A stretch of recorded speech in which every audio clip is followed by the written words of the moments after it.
27-year headache. Chapter 5 of the life of God's righteous servant of Isaiah 53. The same year I graduated from law school, 1982, my son Justin was born. In 1985, my daughter Brooke was born. And in 1988, my youngest child and daughter, Laura, was born. I was making good money, though I expected a lot more, in my first job with a law firm that specialized in collections. I also tried my first civil case, which, while working there, which was a nerve-wracking event, first trial. The first day I entered the courtroom, the judge asked me if I was a law clerk. I had a very youthful appearance, though I was 28 years old, not 20, common age for a law clerk. My youthful appearance in junior high school and high school with my long, wavy blonde hair, I usually kept in a ponytail, had way too many people tell me I looked like a girl. It is interesting though, at least to me, not one person in my entire life has ever said anything about my disfigured arm. I must have looked like a girl who would beat on you if you did it. When I got mad, there was no hiding it. You could see it in my face and hear it in my words. When I was 28, Brooke was born. I tried my first civil case, and the bane of my existence on earth began. A never-ending headache that I generally thought to be associated with post-traumatic stress disorder. I had terrible nightmares from my youth, but now I seem to have begun grinding my teeth, causing the temporal mandibular joint, TMJ, to ache terribly during the day, and the whole side of my head, the muscular, I don't know what you call it, but underneath the skin of the skull was always real tight, a tightening of the muscles. It was difficult to even talk to people at some points. For 27 years I had that headache. I tried everything, even surgery on the TMJ, and another surgery where the doctor severed my upper jaw and then trisected it from my skull and spaced it to fit my lower jaw. All to no avail. I could not stop the nightmares and the grinding of my teeth. Mouth guards helped my teeth, but the pressure was still there. I literally feared going to sleep. I didn't want to wake up the next day sometimes because I knew how bad the pain would be there again. It completely ended my dream of being a trial lawyer. So I got an associate position in an oil and gas firm and began learning how to prepare title opinions for oil and gas companies on tracts of land they plan to drill on. Basically, a title opinion is you start from sovereignty, which is when the state granted the land to someone, usually great, large tracts of land. And from there, you get parceled out and cut up. And I'd be chasing one small tract within a very large one almost 200 years ago in the early 1800s. And I would have to create genealogical charts of heirship, for people who died without a will. And they had to know who the family members were. And I got very good at it. And I really enjoyed it. I'd go to small towns throughout Texas and into their courthouses where they would keep all the records of every transaction, of every piece of land in the county. But anyway, there's an awful lot to it. I do go into it in some detail in the book, but I'm not going to for this video.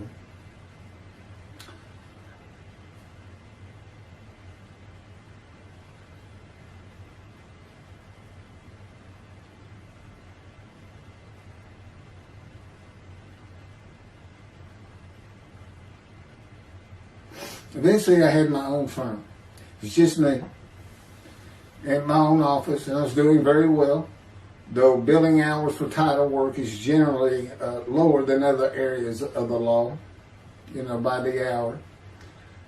But I had also been involved in multi-million-dollar sales of production between oil and gas companies, probated wills, prepared affidavits of heirship, worked with landmen to fix title defects, appellate work, including arguments before justices, plea bargaining criminal cases for defendants, and anything else that came my way.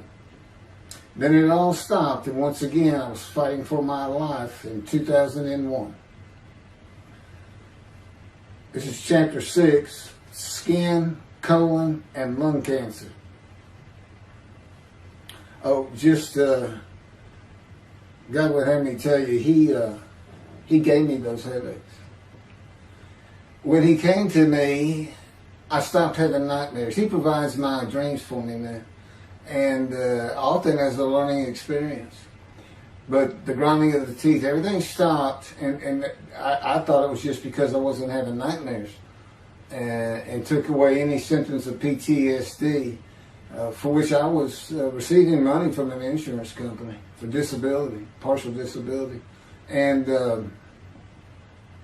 that went on for about 7 years. Then one day we're out walking, year 7 of 13, and I had that headache. It just came, and I just stopped. And I said, "You got to be kidding. You did not give me those headaches." He said, "Yes, I did. It's necessary. You are considered the suffering servant of Isaiah 53. You had to suffer your entire life until you're suitable for my purpose," and that includes fitting every verse of Isaiah 53. At that time, I had finally read it, 7 years into all this. It was about year 2, I think. But yeah, he did. And, I ended up taking painkillers left and right and drinking with it, as so many people do. I was able to maintain, my life, my work, and everything, but it was enough to put the strain on my marriage that I pretty much blamed myself for it. And I told him I did it. That's the only time I got hot. Disfigure me, gut shot, those things, they didn't bother me. But I said, you hurt my children terribly with that, because I became a bad father. I wasn't the father I could be. They love me and I love them. We don't have any serious risks. They're off living their lives and they're all doing great.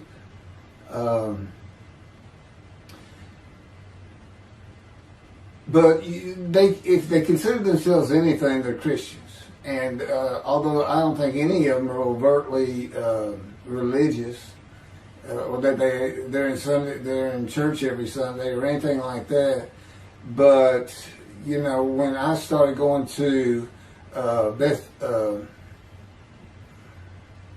conservative synagogue here in town, and I told them I was converting to be Jewish, they're pretty much just saying I would be a Jew, I guess.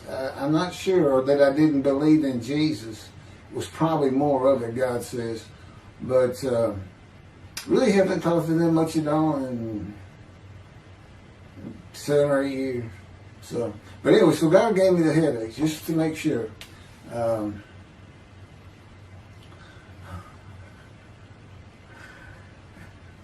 Anyway, I was married to Denise for 18 years, and we divorced in 1997 for irreconcilable differences. We agreed that she maintain custody of the children. The first to leave was Justin, and he came and lived with me.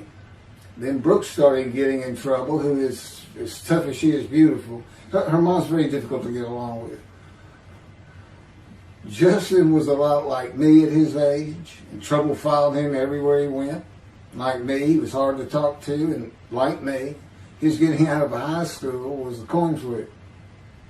He's doing great. He learned the oil and gas landman business, and I helped him out as much as I could, and friends of mine helped him out even a lot more. And he's very successful now. Married, no children. Laura's married, no children. She's got a great job. And Brooke is married with 2 children. I have 2 grandchildren. Long life, see his children. You'll see what I'm talking about, long life, when I get to the lung cancer that God chose to crush me with. Something had to be done, and to make matters worse, Denise had met a man and they were going to get married. But he didn't want Brooke. to be part of their new family, or Justin for that matter. He wasn't going to go stay with them anyway. Now, I had 2 of the children, and she had 1, but all still in her custody according to the divorce decree. So anyway, I stopped paying child support on those 2, but had not gotten around to the proper revision of the divorce decree when I took Justin and Brooke with me to live on the Big Island, Hawaii. Laura came with us to visit for a month. This oversight on my part resulted in Denise and now her 3rd husband filing papers in divorce court for past child support for all 3 children, for the time I had begun paying her 1/3 of the original amount. I represented myself. I had won contempt of court and was locked up for a day, but I never had to pay that money. By verbal agreement, I sent Laura back exactly 1 month later. I could not leave her out, and I wanted her to see where her brother and sister would be living. They were all so close and protective of each other, and still are to this day. And she was so sad. One of the hardest and emotionally painful things I have ever done was put her on the plane back to Houston. I can't think of anything else. The backdrop to moving to Hawaii was my firm was in dire need of new work, but the oil and gas industry was down. It's always up and down, and my clients were not drilling. A landman I knew called and said his sister in Hawaii, a brilliant eye doctor, but not a good businesswoman, needed help resolving creditor issues stemming from her new offices and equipment purchases. I told him it was a good time for me, as things were slow, and who's going to turn down a free expense trip to the Big Island, Hawaii? So I went and took care of everything without charge, but of course everything was paid for. When I came back to live in Hawaii, at the urging of the doctor that I had helped, who did not like the look of an abrasion on my chest, and it had been there for years, I was examined by a friend of hers, and it was cancer. I don't remember what the doctor called it. He removed it in surgery with a 6-inch diameter circular cut, and it was not malignant. I could practice in just about any area of the law, and all I had to do was pass the Hawaii bar exam, one of the toughest in the nation. While studying for the bar, my body, all at once, in a moment, told me something bad was wrong with me. I had been running, swimming, and riding my bike everywhere I went, letting Justin have the car, and had been feeling good and strong. In a moment's time, I was weak and sick while grocery shopping, and there was a pain in my belly and my abdomen. I did not know it, but a large tumor in my colon had burst through my colon, and I was bleeding internally. I did not go to a doctor, which I guess is my nature. That, and I did not have medical insurance. Anyone asking anyone for help unless things were at a critical stage, such as a bullet wound, was something I couldn't do. There's all kinds of personality disorders. I thought surely it would pass, and decided to just give it time and bear up to the abdominal and belly pain. I continued studying and took the Hawaii bar on Oahu and Honolulu in the summer of 2001. I had lived in pain for so many years from my headache, and passing the bar was so important. I just kept going day by day. Pain was getting worse, and but I kept exercising. It's the only time I didn't focus on the pain. I had always been a fast healer, and I thought in any day it would just go away. I finally could no longer take it. Brooke, it turns out, was in Houston visiting with her mom, and I left Justin at our little, we called it the Little Green Shack. There wasn't much to it. We weren't there very often, really, except to sleep, and went to Houston to find a doctor for diagnosis, staying at my parents' townhome, which is where I'm at now. I had allowed my major medical insurance to lapse using premiums for child support when things had gotten lean. I just needed someone to tell me what was wrong. I would find a way to take care of whatever the diagnosis was. Early September, I was close to dying, lying on the floor of a dingy apartment of a friend who traveled for work. I could no longer get up to even try and get medical help. And I had not told anyone how bad it had become. Then the planes hit New York. Seeing how grief-stricken so many relatives were on the news, I began to think for the first time how awful my children would feel when they found out how and where I died all alone. So I asked my father, again, it's hard for me to ask people for things, for the money to pay for a colon examination that had been suggested by a doctor at one of those clinics you find in a strip mall, the only places I could afford.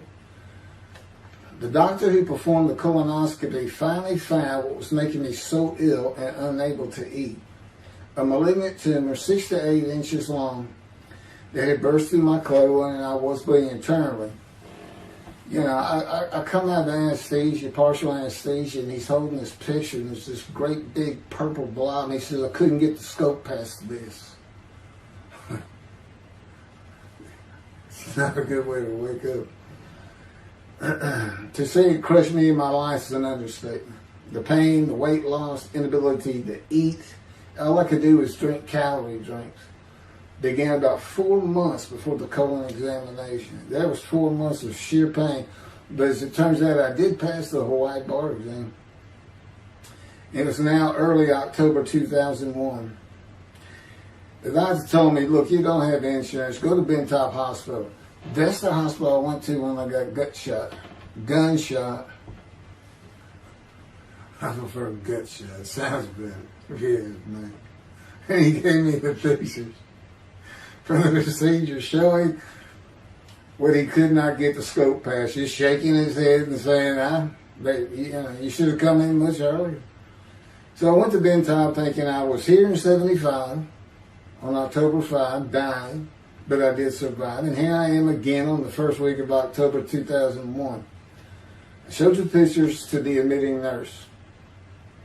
Instead of them sending me to the waiting room, she just looked at me and she said, Mike, this is a public hospital. I mean, you can wait all day long to have a cold check.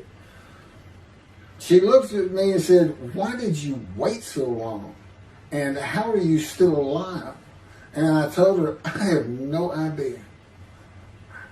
She did not send me to the waiting room. They had an orderly take me immediately to a room. There they hooked me up to a morphine machine where I could hit a button at a time interval I can no longer remember and receive a small dose. I do know I never missed one. I was very depressed, and my parents who waited in that line for admittance with me looked so sad and depressed. It was not one of my better days, though I finally had some pain relief. Day after day, I lay there waiting for the next test they would run. It was during this time I received notification that Denise had filed papers in the divorce court to recover monies for the time I was taking care of 2 of the children. It's also when I received notification from Hawaii that I had passed the bar exam.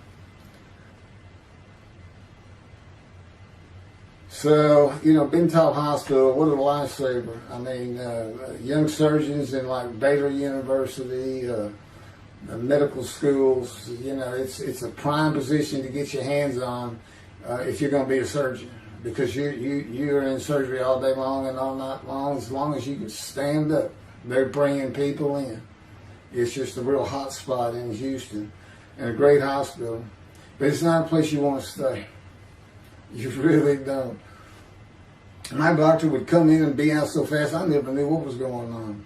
He did tell you my previous surgery to my abdomen, where they opened me up from stem to stern, complicated removal of the tumor.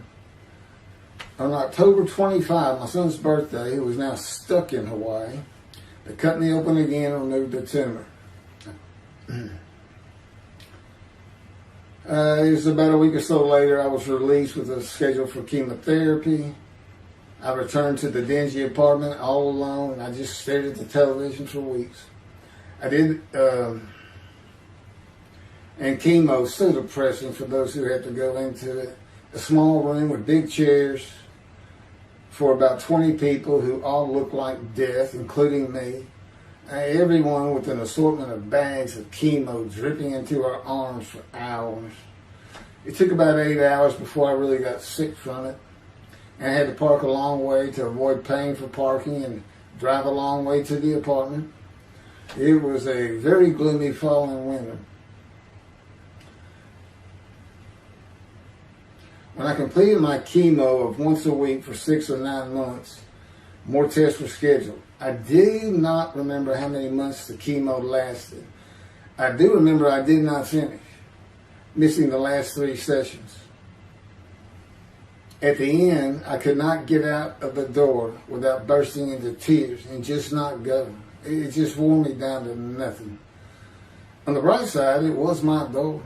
I had my own apartment called The Loft. It was brand new and very nice on a bayou close to downtown Houston with a running trail alongside it and lots of woods near Memorial Park where I had been running a 3-mile circuit since high school. I returned to being told for follow-up tests, including x-rays on my chest, and the colon cancer had not returned then and to this day. The chest x-rays were another matter entirely. The doctor told me he had bad news and showed me the x-rays telling me the white spots I was seeing was cancer. They were everywhere. Lungs full of cancer, he said, at a stage I could not be treated with any success. My dad was with me, and I asked the doctor, well, what does that mean? And when he said you need to prepare for death, the look on my father's face was so sad and hurt at the same time I'll never forget. And we've been through some tough things in this house. Every house we've been in. It didn't affect me one bit. I did not feel anything. I was too beat down from the chemotherapy to care, I guess. God tells me I had a lot to do with that. And the fact no matter what they said, I didn't think I was going to die. But I didn't know that. I just wasn't having that conscious thought. And God says he had a lot to do with that. Of course, he hadn't spoken to me yet. I had never seen a doctor for cancer or any other ailment since that day. I had to get Justin home was all I thought about. But I needed money. I found an old client that needed a title opinion for a drill site well. I struggled through that and got my boy back to Houston. And it was tough. I was so weak. And it had been so long since I really had done any title work. And just going to pick the work up and visiting with the client was a major to-do for me. But we got there and I got Justin home and he went to live with some childhood friends. This was now 2002 and going into 2003. I just walked all over the running trails in the 3-mile loop at Memorial Park and in the woods day after day. I didn't think about dying, but I did but I did not think about restarting my law practice either. I watched a lot of television and played video games. I watched the Tour de France for the first time and got inspiration from Lance Armstrong. I was still alive though, and the funny thing was my lungs never bothered me. I was never sick. It's because God had already removed it. After I got the news I was dying of lung cancer, he took them from me. That's what he tells me. And I don't have any symptoms. As you'll see right here, in 2005, I picked up some title work here and there and made an office out of my loft. I bought my first motorcycle, soft-tailed lowrider Harley Davidson. First time in many years I was happy. I love riding that bike. In 2006, I did some landman work for standard day wages and began dieting and running.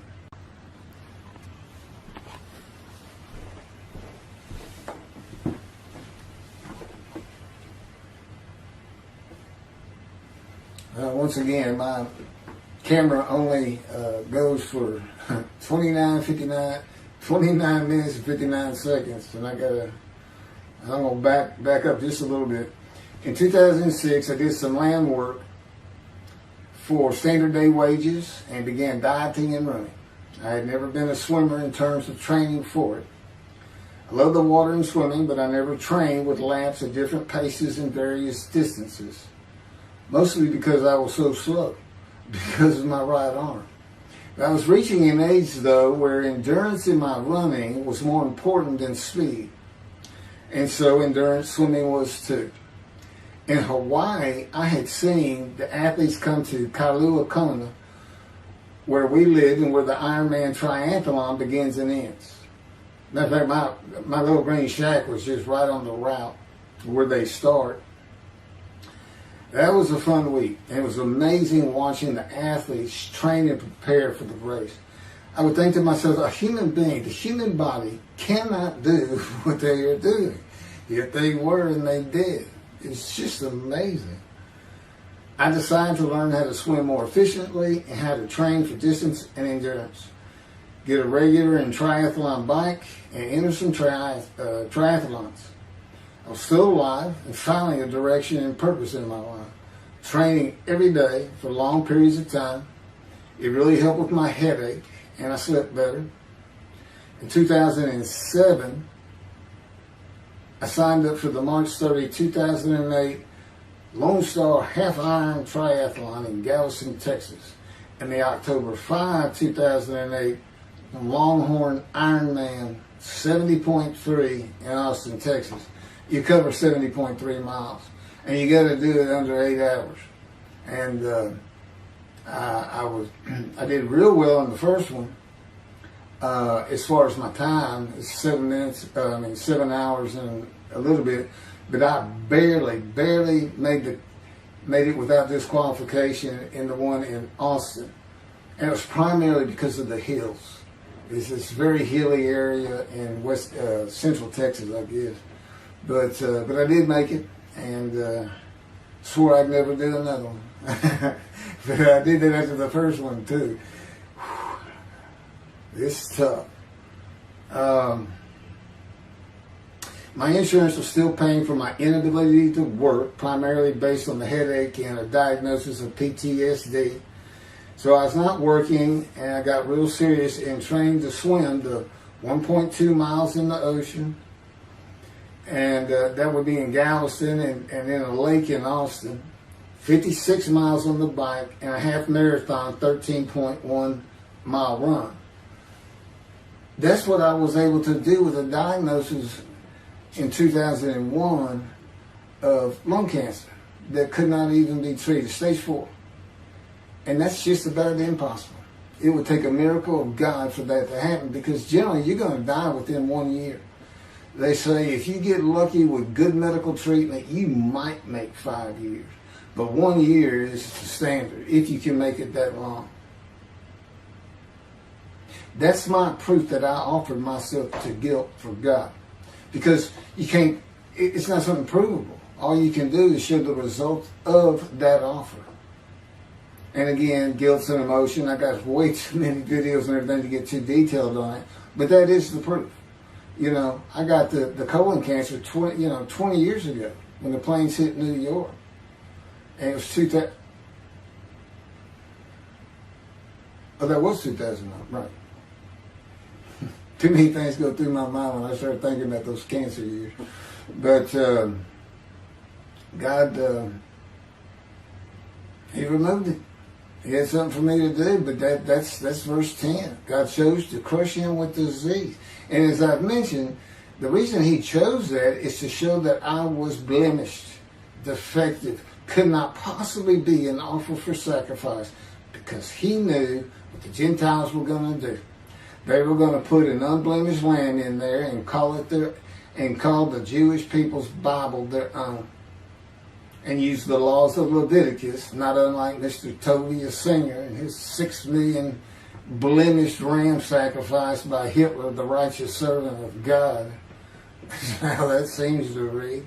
He's welcome to respond any way he wants to that. But it's on the video, it's in the book, it's in quotes by him. It's from his midrash, from his site. And he said, share this with everybody. Everybody can take it and just share how great my knowledge is. Well, it's lacking in some areas. There's any question he's an intelligent man. But his reasoning capabilities, in my opinion, at least as to Isaiah 53, are severely wanting. I am that man. And God's going to give the Christians hell with it and with me.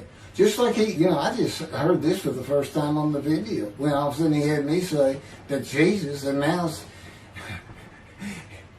he wasn't the man of Isaiah 53 on the cross.